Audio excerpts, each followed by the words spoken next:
Got the skid steer in the garage. The tilting ram for the bucket got damaged right at the cylinder cap, I guess you call it. That thing.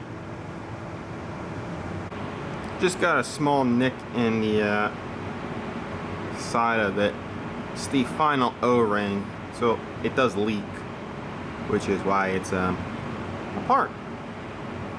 I'm thinking I can just fill it up with some weld and then remachine it back into a cylindrical. Turn it back into proper shape. Now I do have a problem.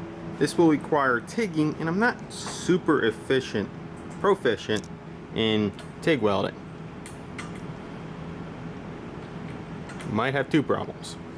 Wait, where's my filler wire? Make that three problems. So after TIG welding... Hey, I never said I could TIG weld aluminum, okay? I threw the cap into the lathe with the independent four-jaw chuck to get that O-ring gland aligned perfectly. Well, near perfectly.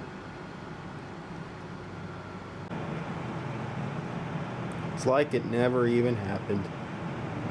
The TIG welding, that is. Just forget about the TIG welding. Wipe the TIG welding from your mind. That never happened. So I got the cap installed with new seals. I got the piston the piston's on with new seals. Now I got to tighten that nut up to 850 foot-pounds.